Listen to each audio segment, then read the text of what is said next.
They're coming to get you, Barbara. We found a lot of suspicious things out in that cemetery.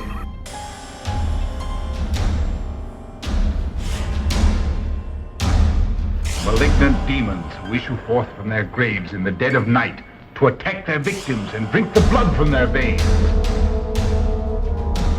You're invited to my party. The ghosts are waiting, so won't you join me?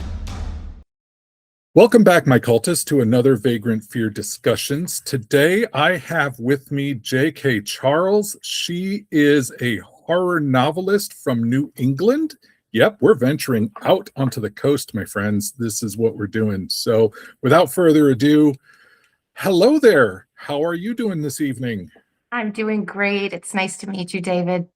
Same. So, J.K., J, whatever works. So Whatever you. Well, hello, lady. So first off, tell me a little bit about yourself. Oh boy. I have been busy being a nurse, busy being a mom, busy, with the regular, but I've always wanted to write my entire life. But with my schedule so cram-packed, just jam-packed as a mom, I didn't ever have time up until this last year. And the second the kids were old enough and some of them flew the coop off to college, it was my time to run with it. So I just took all those ideas that have been floating around in my head and started spitting them out. Right. A whole lifetime full of things finally just Mhm. pouring out onto paper or a screen or Right. however you like to write. That's awesome. Yep, So on the so it's only laptop. been about a year since Only you're been like about a year. officially writing. Mhm. Okay. Yep. So horror, first off, what got you interested in wanting to write horror stories? I think I can pinpoint it back to being 10 years old and reading Thinner by Stephen King. Mm. I think everybody has one of those moments where they're reading their first horror book and it just something changes in you. And it's just sort of, it's like listening to your favorite band or your favorite song, and it just sort of plucks that heartstring and you say, this is it. And you really identify with it. And it hasn't left me since. So Wow. So big King fan then? huge, Not massive. not not just because you're living in New England and it's like No, the thing. I'm actually I'm actually from the West Coast. Okay. So, yeah, originally. So you transplanted to New England. That's right. So, I'm also an Air Force veteran. So, I've lived in Missouri and England and New England, and this was my final stop since 2009. Just so happens to be close to King. Lucky me. Wow. So Yep. mom, Air Force vet, writer, traveler. Yeah, I'm sure you've probably gathered up a lot of stories over your life then of to pour into the horror biz. What Right. kind of style then would you say you're writing? And there's a lot of different like horror Mhm. subgenres out there. So Mhm. what do you kind of gravitate towards in your writing? I mostly gravitate towards psychological horror, ghost stories, folklore, things that go bump in the night, ghost stories. Not too much of a slash writer, not really into splatterpunk. I mean, I like reading it, but I don't write it. So anything kind of psychological based or just things that you hear but can't see or anything that raises the hair on the back of your neck. Hmm. And I'm guessing then, because we talked a little bit before, and you said you're a nurse, but you work Mhm. with dementia patients, Mhm. correct? I So do. does any of the and I know you know HIPAA and all that fun stuff, but do any of the Mhm. experiences that you've had, does that kind of fuel into your stories a little, kind of giving you the ideas? Sometimes, because I feel like it's never the monsters, it's always the people that are the scariest. And so I sort of try to keep with, kind of with going with that feeling. I mean, there's always gonna be vampires and werewolves and ghosts and zombies, but nobody's really scared of that. What people are Mhm. afraid of death and abusers and psychopaths, I think. Ah, so am I to take it then that your stories are a little more grounded in reality in the horror aspects? I think the scariest part is the reality part. I think the psychological and is that's the scariest part. I think the supernatural element, and there's always gonna with me, there's always gonna be a supernatural element. I can't help it. It's too much fun. But that's not the scariest part, you know.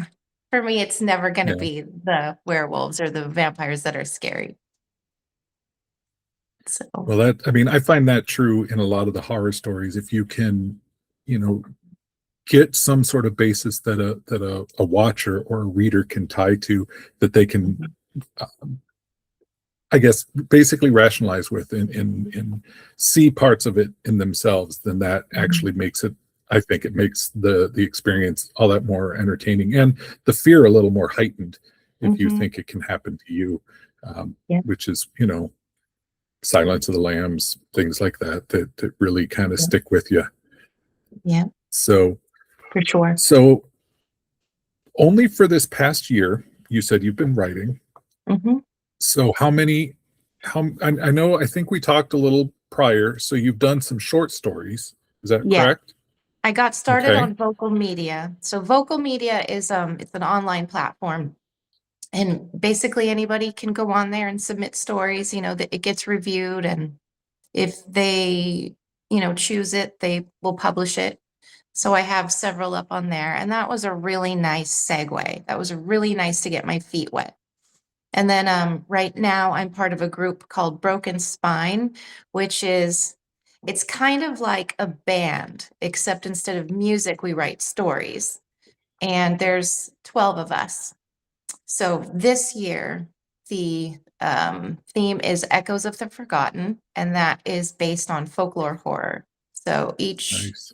each one of us, we're going to have a dozen novellas, and they're all based on some version of some kind of folklore spook. And so I picked the banshee. And we don't have a lot of those, We We have don't. so They're many. typically Ireland Right. mainly. So Yeah. Yeah, we have so many vampire, werewolf, zombie stories, and I can't think of any banshee stories. So I thought, oh okay, let's talk about, you yeah, know, let's talk about the horror of when women lose their voice. What happens then? What happens if, what happens when you lose your voice for the last time? What might happen then? yeah, nice. That Mhm. no, that honestly, now I thought about it, yeah, I don't really remember a lot of specific banshee stories. I mean, Mhm. sad as it is, Darby O'Gill pops into my head, but that's more of a kid's thing. But Right? there's a banshee in it. But Exactly. Cultist now, she has shared on her site, and I'm going to link it into our Facebook Mhm. group as well. This the Broken Spine and the Mhm. books that she's talking about here. So I'll link it. So if you want to know more information, and please share with me a link, and I'll post it up. So if anybody wants to learn more about this, they can have a direct tie straight Oh, to it. Now great. this kind of leads me in saying that you've got is this what we've been talking about coming out soon here? June 12th. Yep. June That's 12th. the release date. All 12 Okay. of us. Yep. On 12 Amazon. people on Amazon. Exclusive on Mhm. Amazon, at least for now. Just for now, right. Okay. Yep.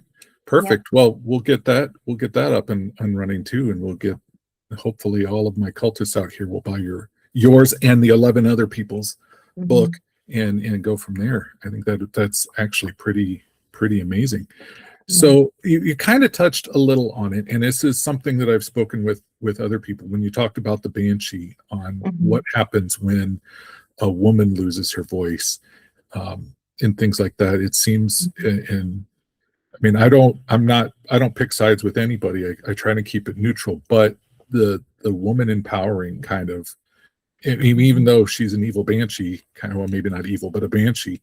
Mhm. It seems like that is now especially kind of a strong story to start telling again. Is Yeah. a little more female centric. Is Mhm. that how is that? Is that do you feel that that is kind of a direction that people are going. I've seen some bands that are going more like female empowerment. Writing, I'm starting to see it more stronger female characters in shows. Do you think that this is a movement that the media is kind of, especially in horror, because we're used to the final girl aspect of things where, you know, girls scream and then they die, you know, Right, in horror movies. right. I think it's really important, especially after the Me Too movement, where women were silenced for so long, that we finally feel safe enough to have a voice and talk about some of the things that have happened. Um, you know, like rolling back to it's never the monsters, it's always the people. So, kind of what happens when you're silenced and not really allowed to talk about what's happened? What happens if you get silenced for the final time?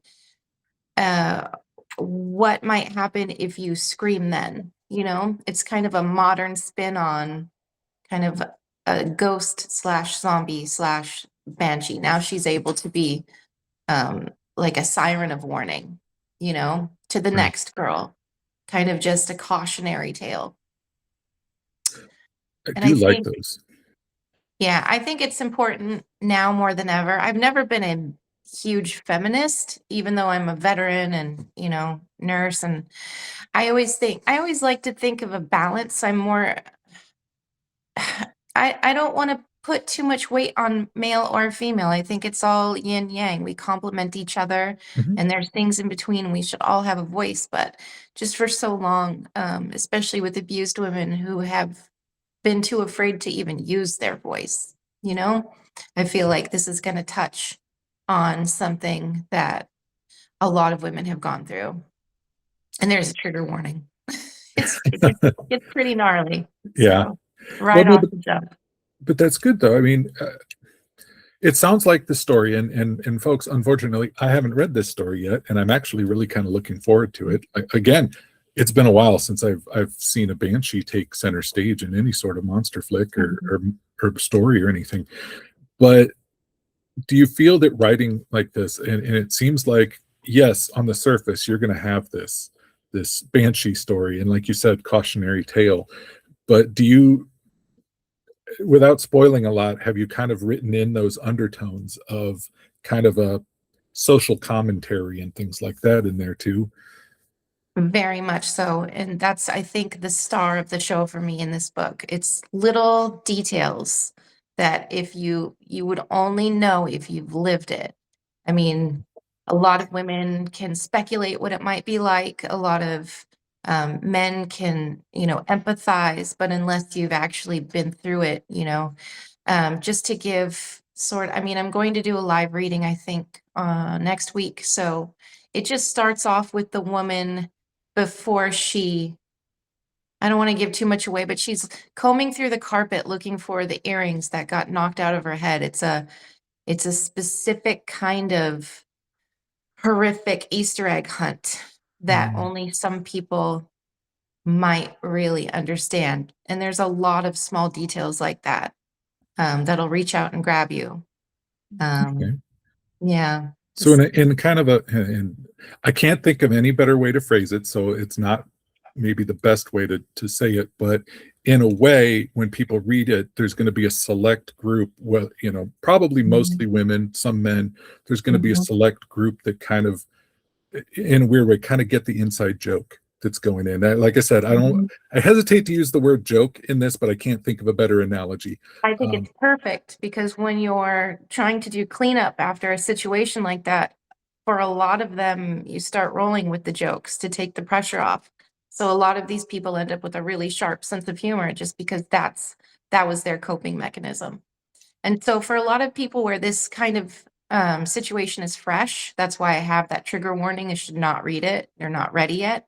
But for those who have moved beyond that and want to be seen and heard in a way that only this can, only those details, you know if you know. yeah, If you don't know, then you don't know.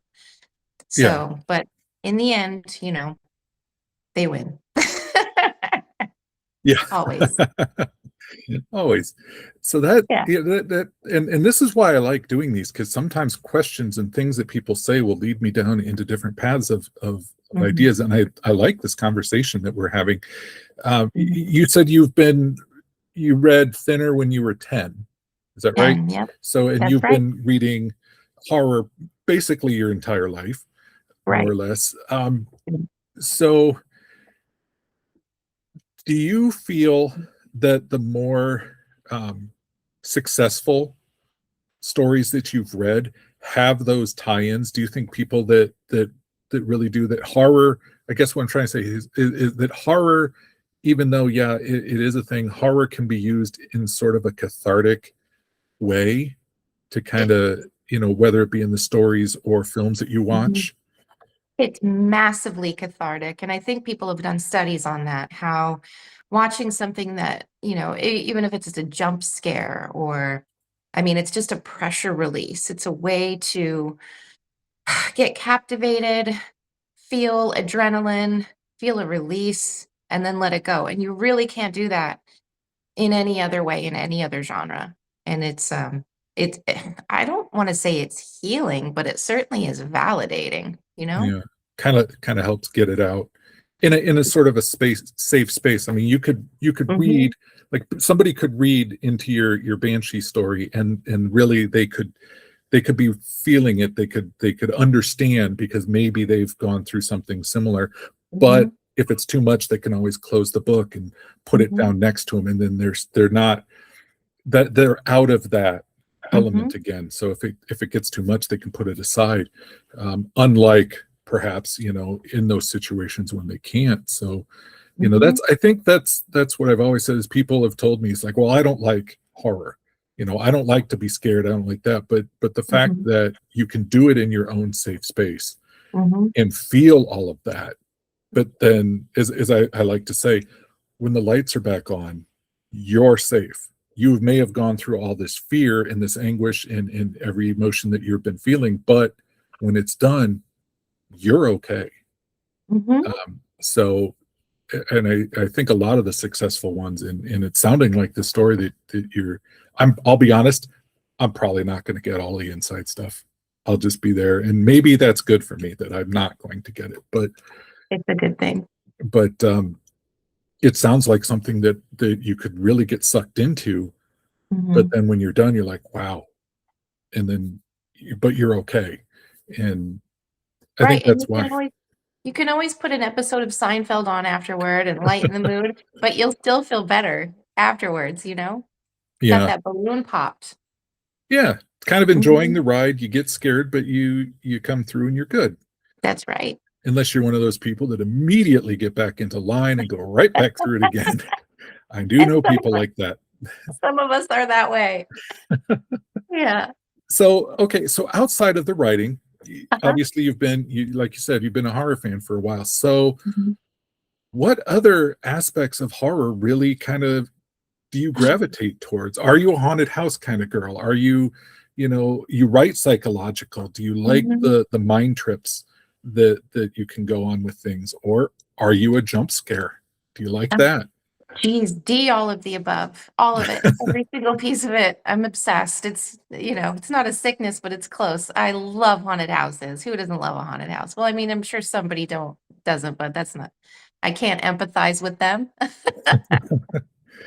That's I true. love stories about the Annabelle doll, demon possessions. That's going to be my big novel coming out next year. It's about a demon possession. Oh, fun. Um, I love, let's see, I was watching Hellraiser last night, and that made me feel better about my life. Um, Hellraiser made you feel better. it did, yeah, Okay. yeah, yeah. It's like there's those women who you can watch true crime stories and feel like somebody's got it worse. Okay. I'll Um, give you that. Yeah. yeah, they're Hellraiser God, didn't end well for a couple of people. No. no, they made poor choices, make good choices. There you go. Let's see, Bram Stoker's Dracula. That's a Mm. classic. Love, love. Okay. Um, You brought it up, and I have had debates on this.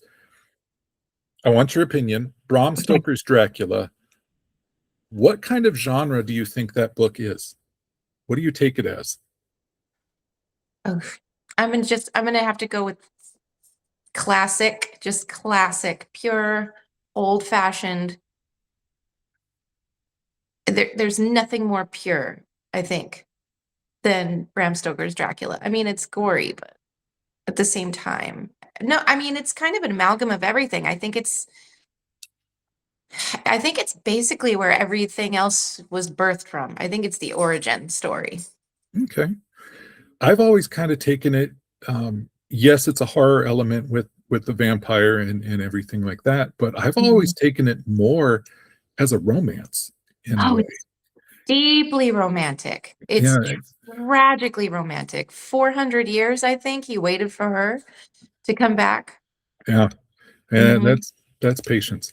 Mm. But yes, and I've had people are like, oh no, it's horror. I mean, look at what he's doing. I mean, he's killing and he's done all this stuff. I'm like, yeah, but look at why he's doing it. Mhm. I Mhm. mean, so and stories like that, I really do enjoy. It took me a little getting used to it. And Cultist, if you haven't read it, it's a wonderful book, but I will warn you, it's journal entries.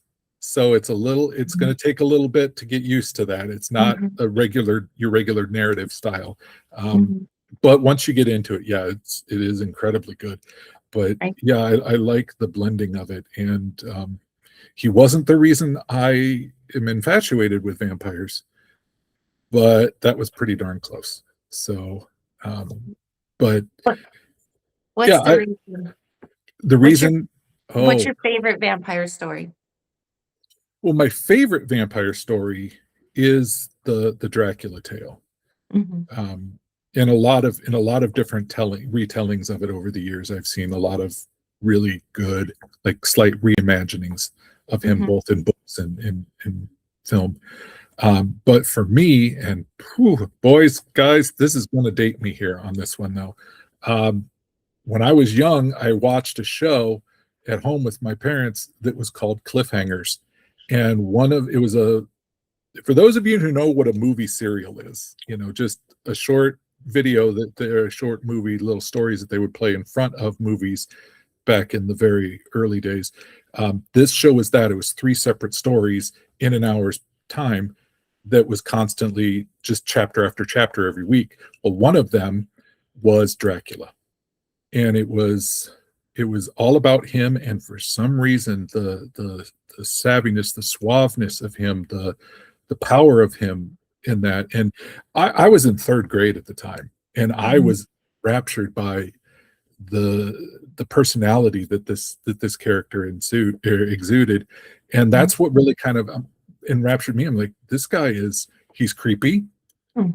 he's powerful, he's people can't help but flock to him, whether they want to or not. And it was just something about that embellishment that I really was drawn to. So for me, I've seen some horrific, vampires. For every Count Dracula out there, there's a 30 Days of Night, and Mhm. there's your bloody, messy vampires. But I always tend to Mhm. gravitate more towards the civilized, the Mhm. the controlled vampires. And for me, they're scarier because they seem more like a regular person, a real person, Mhm. Mhm. until it's too late. The other ones are monsters you can see. And for me, now don't get me wrong, I love a good werewolf story. I love them. I Yeah. really do. Monsters in general, but Mhm. vampires, that was it. It was, I think, for me, now that I've aged, I think it's the romance and the power that Mhm. they that is really the draw They're for me. intoxicating. Mhm. They are, and it Mhm. doesn't matter the gender at this point. For me, No, it's just something about them. right? And I think Anne Rice really touched on that really well with Lestat and Louis. Oh yes, Huge, and it's so sad that she's passed. it is, but she did leave some wonderful stories. She did. Um, She did. yeah. So, okay, that brings me up. You Mhm. said you love Stephen King. You're a big Mhm. Stephen King fan. What other horror novelists do you maybe attribute as, not really mentors, but amuses Influences. to, yeah, influences Mhm. to give you what you Uh, get you where you need to be? Definitely Anne Rice, for sure. And I feel like in the horror community, it's very male saturated, and I feel like we need more female voices. So it's nice to contribute.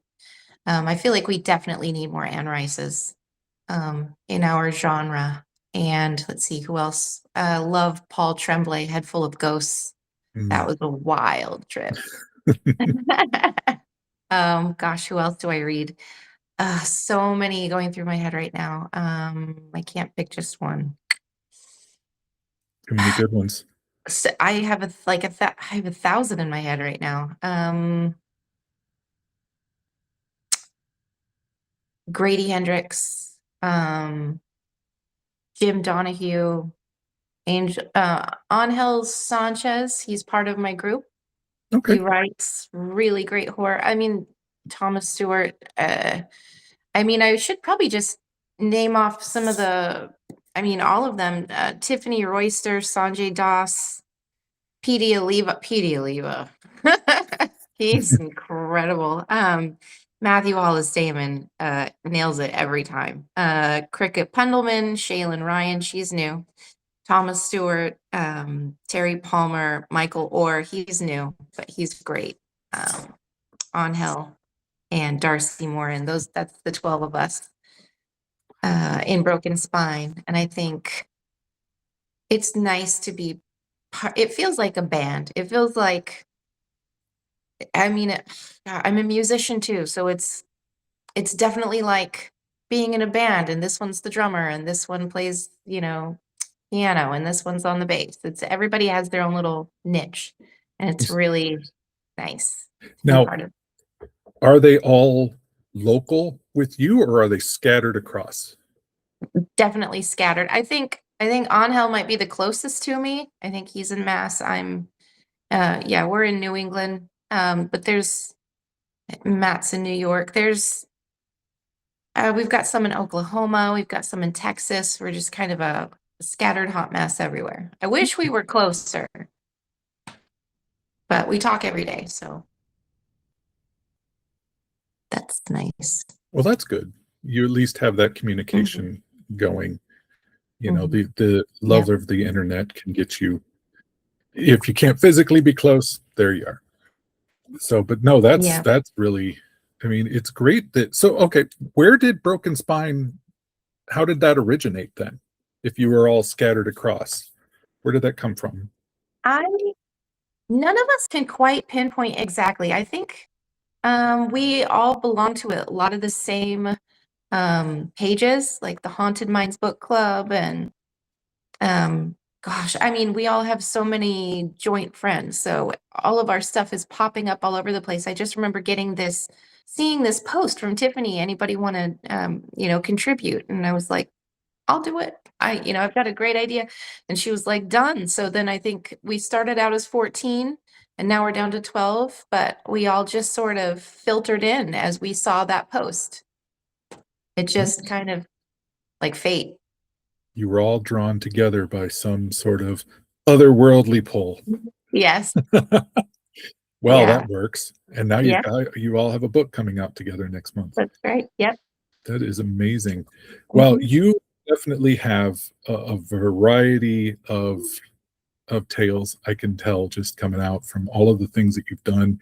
It sounds like you definitely have a wonderful passion for writing this, and a certain point of view. It seems like you have, in a way, a style that you want to kind of get across that's definitely your own. And I do agree, we do need more female horror creators, whether it be writing or film or whatever. And I'm so happy that now horror is getting the attention that it's needed. There's been amazing stories, but it's been overlooked. But now with like Sinners and Frankenstein, we now have accolades that we can show that horror is good. It can be good. It's not just all blood and guts from the 80s. So that's right. We've got a really distinct feminine spin. Oh, Veronica G. Henry. She's great with her swampy, circusy, feminine. Oh God, it's so good. We need more of our voices out there for more of a balance, you know? I'm not saying like, you know, the dudes are fantastic. They are, you Yeah, know, but it's but it nice to seems a have, little it's a little top unbalanced. heavy. Yeah. Yeah. Unfortunately, yeah. I mean, in there's in a way, and maybe you know, being a female writer, maybe this is the thing. I kind of look at it like I do. I like to listen to either female rock bands or female led rock bands, Mhm. because I always feel like the female rockers have more to go against, and in a weird way, more, they have to prove themselves more. So I always feel that the songs that they create, whether it be like a Joan Jett, a Lizzie Hale, you know, Mhm. anything like that, that there's always seems to be more passion behind what they're doing, whether it be Mhm. the writing, the singing, whatever. And For with the sure. female authors, do you feel that's kind of the same way, that they still have to prove themselves in this male dominated thing? But do you find that their stories are maybe a little more deeper, a little more um, maybe emotional, or in a different sense like that? I think it's got a different sort of grit to it. Just raw feminine grit, and it's a little bit different from that masculine grit. And we just don't see as much of it, so it's more difficult to pinpoint, I think, or call it out. And I think that's a big reason why we need uh, more voices. It's like going to your favorite restaurant and having something on the menu that's kind of new that you haven't really tasted much of, or something classic that's been hidden away for a while. Like, what does that smell like? What does that taste like? What does that feel like? You know, instead of the same old burger and fries. And I'm not saying like burger and fries is fantastic, because it is. Everybody wants a burger and fries, but sometimes you just need a little fettuccine alfredo or something. I don't know. I think it's dinner time. I'm hungry now, but you need a little. Fair enough. I mean, and it's similar being a woman in the military too, especially a feminine woman in the military, or like a you know, just be a really good life and just as good of a job. People never suspect, because there's less of us. And I think when you're in a place that's saturated and there's less of you, it's really important to have a louder voice, even if it's uncomfortable. Push yourself, speak up, be louder, you know? Agreed. I Mhm. definitely agree with that. So, well, JK, I would love to thank you for joining me in this discussion. It went off into different directions, which I like. I love just having that natural flow of things. So I'm going to link your book. So make sure I have the accurate link to that upcoming. When it does go up live on Amazon, send that to me, and I will definitely link it so my cultists can go straight to it and buy, 10 copies each, and or whatever, get them for all their friends. And then Will honestly, do. send me some names of some of who you feel are some of the, in your opinion, some of the stronger female horror writers, and I will add that as well. I want to give them a little showcase and say, look, check these out. For every, there's equal people. I mean, it's not all going to be Stephen King and God help us Dean Koontz and all those styles that are just everywhere all over the bookshelves. You're always going to have your Anne Rice in there somewhere that you need to find. So Mhm. lovely to talk to you. Great to finally meet you in semi person, and Mhm. you know, wonderful luck with the book coming out, and enjoy the New England weather. Mhm. And at some point, you are going to have to show me around Salem, just because Okay. I so need to go see that place finally. Uh, it's life So changing. I'm there all the time. awesome. Well, you said it's dinner time, so I will let you back so you can eat. Um, JK Sounds good. Charles, let us know. Keep us informed on what you're doing, and we will definitely promote you as best as we possibly can. Lovely to talk to you. Cultists, look her up, wait on this book, look for the link, wait for it. I guarantee you, if nothing else, I want to read that Banshee story because I'm really curious now. Plus all the other people, clearly. But look for that. Hunt her down. You'll find it. She's on there. She's in part of the group. She's a cultist with the rest of y'all now. She's in there. So, but until then, next week we'll have a whole nother person to talk about, and it could be about anything. Fear, horror, you name it. If it's spooky, I will talk about it. So until then, cultists, pleasant dreams.